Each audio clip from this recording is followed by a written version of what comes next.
Bonjour, est-ce que vous savez ce qui a été voté il y a à peu près 15 jours, 3 semaines, par les députés au sujet de l'euthanasie?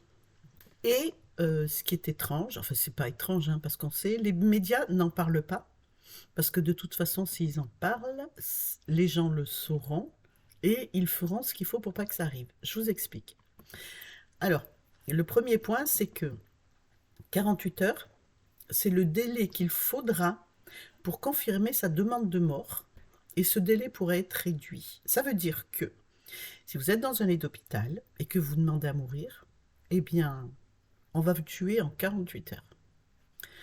Deuxième point, mais c'est pas tout. Il y a une amende de 1 500 € et 1 an d'emprisonnement ferme. C'est les peines que risqueront les soignants ou les proches qui tenteraient de les dissuader. Ça veut dire que vous avez un proche qui souffre et qui dit j'en ai marre, je veux mettre fin à mes jours. Et si vous lui dites surtout ne fais pas ça, s'il y a un témoin qui vous dénonce, eh bien vous prenez 1 500 € d'amende et vous allez en prison pendant 1 an. Troisième point, il y a pire, la mort provoquée, c'est-à-dire l'euthanasie devient un soin intégré dans le code de la santé publique. C'est pas terminé. Pour les médecins, les soignants, la loi ne leur reconnaît aucune clause de conscience. C'est-à-dire que un médecin, s'il refuse de donner une substance à quelqu'un qui voulait mourir, il pouvait dire en conscience non, je refuse. Il pouvait dire ça en conscience parce qu'il y a peut-être un espoir. Voilà. Eh bien, il ne peut plus refuser. Il doit tuer. Ensuite, une simple demande orale suffira.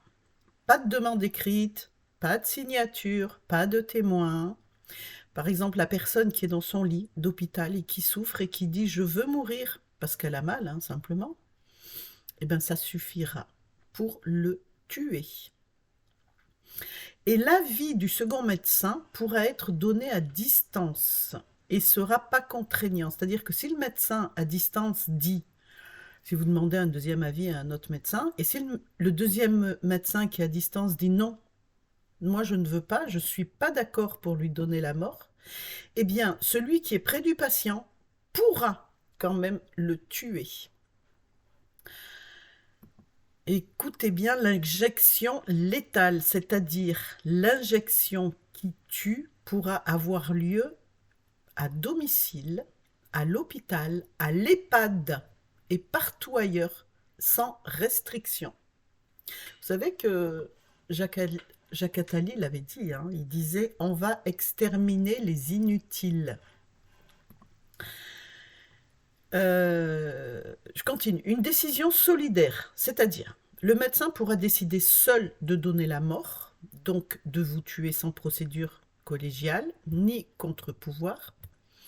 Un médecin peut décider de vous tuer dans un hôpital ou dans un EHPAD. Un contrôle après la mort, c'est-à-dire il y a une commission de contrôle, mais elle ne pourra examiner le dossier, écoutez bien, qu'après la mort, une fois que c'est fait. Et le 10e point, il n'y aura aucun recours possible pour les proches, c'est-à-dire vous avez un membre de votre famille qui est en train de souffrir, il demande de mourir, le médecin lui fait une injection, il le tue, et on vient vous dire après, ben, vous n'avez aucun recours.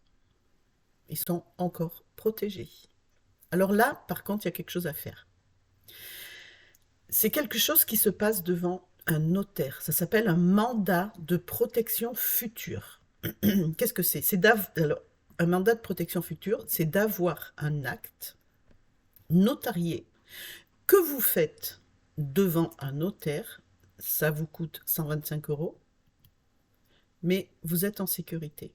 Vaut mieux donner 125 € et garder en vie le ou les membres de la famille.